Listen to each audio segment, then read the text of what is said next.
Reshuffle terbaru bisa dibaca sebagai langkah Prabowo memperkuat posisi politiknya dan melepaskan diri dari bayang-bayang Jokowi.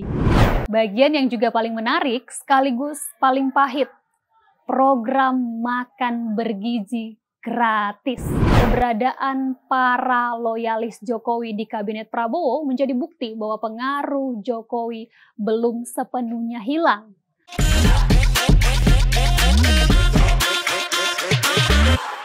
Tanggal 20 Oktober 2025 nanti menandai 1 tahun pemerintahan Prabowo Gibran. Waktu terasa begitu cepat berlalu. Tapi satu hal yang paling mencuri perhatian, perombakan kabinet terjadi berjilid-jilid. Apakah ini bisa dibilang tanda kegagalan memilih orang atau bagian dari evaluasi dini untuk menyamakan langkah kabinet? Keduanya mungkin bisa benar. Beberapa pejabat bahkan belum sempat menuntaskan rancangan programnya, tapi sudah diganti sebelum sempat berlari.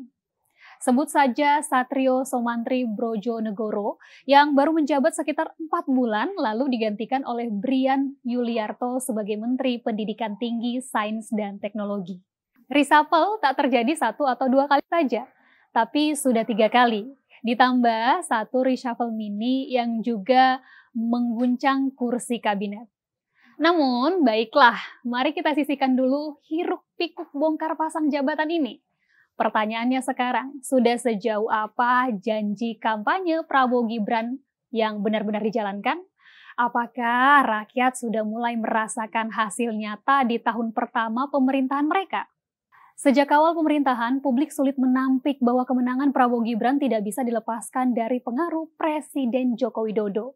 Jokowi sendiri pernah berkata, ia akan cawe-cawe memastikan program yang sudah dibangun bisa berlanjut di pemerintahan berikutnya.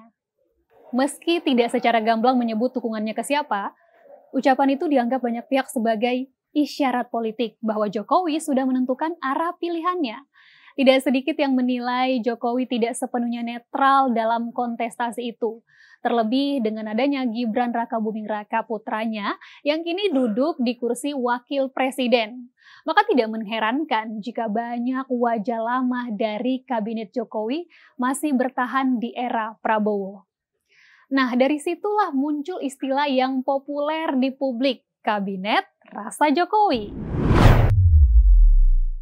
Beberapa pengamat menilai keberadaan para loyalis Jokowi di kabinet Prabowo menjadi bukti bahwa pengaruh Jokowi belum sepenuhnya hilang, terutama melalui peran Gibran dan jejaring politik yang terbentuk di masa sebelumnya. Namun, di sisi lain, perombakan kabinet berturut-turut yang dilakukan Prabowo justru dipandang sebagai upaya untuk membangun kemandirian politiknya sendiri.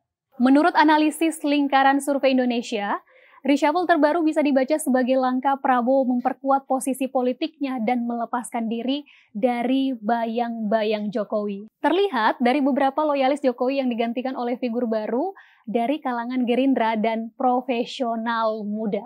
Nah, usai desas-desus soal kabinet rasa Jokowi, tampuk kekuasaan Prabowo Gibran mulai benar-benar diuji. Puncaknya terjadi pada gelombang aksi demonstrasi di bulan Agustus lalu yang dipicu oleh sejumlah kebijakan kontroversial para tuan-puan di Senayan.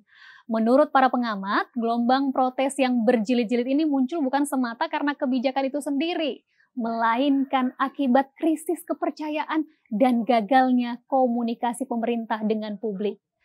Bagi sebagian kalangan, reshuffle kabinet yang terus bergulir dianggap sebagai cara Prabowo meredam gejolak politik dan opini publik. Namun, lagi-lagi pemerintah menegaskan bahwa pergantian menteri murni hasil evaluasi kinerja, bukan reaksi terhadap tekanan massa. Termasuk muncul pertanyaan publik, kenapa Sri Mulyani yang selama ini dikenal sebagai bendahara negara paling berpengalaman digantikan oleh Purbaya Yudi Sadewa? Apapun alasannya, publik kini menunggu bukti, bukan sekedar janji. Masyarakat berharap Pak Presiden dan Mas Wapres masih ingat betul apa yang dulu mereka janjikan. Sekaligus mengingatkan, boleh ya Mas Wapres? Janji manis 19 juta lapangan kerja. Masih ingat kan Mas? Kita anak muda ini masih menunggu loh Mas. Nah, bagian yang juga paling menarik sekaligus paling pahit. Program makan bergizi gratis. Program kesayangan sekaligus kebanggaan Presiden Prabowo. Program ini dirancang untuk menekan angka stunting dan membangun sumber daya manusia unggul. Namun kini justru diterpa kasus keracunan massal di sejumlah daerah. Bahkan ada sekolah yang mengalami kejadian serupa lebih dari sekali. DPR sempat menemukan dugaan adanya dapur fiktif. Meski pemerintah menepis tuduhan tersebut.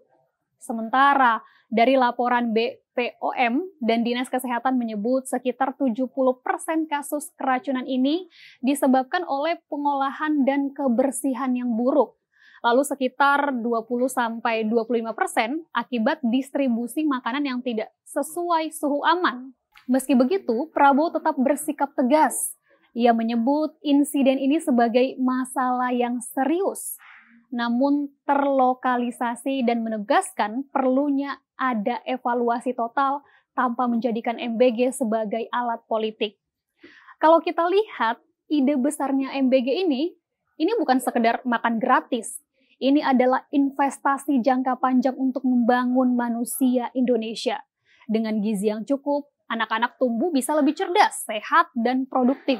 Itulah fondasi ekonomi masa depan bangsa. Secara konsep, MBG ini adalah ide yang brilian. Terlebih di wilayah 3T, tertinggal, terdepan, dan terluar. Masyarakat benar-benar mendambakan program ini. Kita pun tak bisa menutup mata ya terhadap dampak positif yang sudah mulai terasa ini. Di tingkat global, program serupa ini telah berjalan di Brazil, India, Jepang, hingga Amerika Serikat. Semuanya butuh waktu panjang untuk matang. Bahkan Jepang memerlukan waktu kurang lebih 20 tahun untuk menyempurnakan sistemnya. Di Indonesia sendiri, targetnya cukup ambisius, menjangkau 17,8 juta penerima pada tahun 2025, dan meningkat lagi hingga 92 juta penerima dalam beberapa tahun ke depan. Sebuah langkah besar, ambisius, tapi menuntut fondasi yang kokoh. Karena program yang sebesar ini tanpa sistem yang kuat dan pengawasan yang ketat bisa berubah dari cita-cita luhur menjadi bencana kebijakan baru. Tentu kita juga harus adil ya, di balik kritik dan gelombang protes, ada sejumlah capaian nyata yang sudah dilakukan oleh Presiden Prabowo Subianto. Mulai dari diplomasi luar negeri yang lebih aktif. Maksudnya di era pemerintahan Prabowo Gibran. Kita lanjut ya. Terus adanya komitmen menuju swasembada pangan, program cek kesehatan gratis, hingga peluncuran makan bergizi gratis. Semuanya menjadi langkah konkret yang mulai dirasakan manfaatnya oleh masyarakat. Terutama bagi jutaan anak di berbagai pelosok negeri. MBG bukan sekedar program pemerintah, tapi napas baru yang membuat mereka bisa menikmati makanan bergizi setiap hari. Artinya apa? Gagasan besarnya tetap relevan dan bernilai. Tinggal bagaimana pemerintah memastikan pelaksanaannya lebih disiplin, transparan, dan berkelanjutan. Karena ide yang baik hanya akan bermakna jika dijalankan dengan niat, sistem, dan pengawasan yang benar. Setahun sudah Prabowo Gibran ditampuk kekuasaan. Ada yang puas, ada yang kecewa, ada pula yang masih menunggu bukti.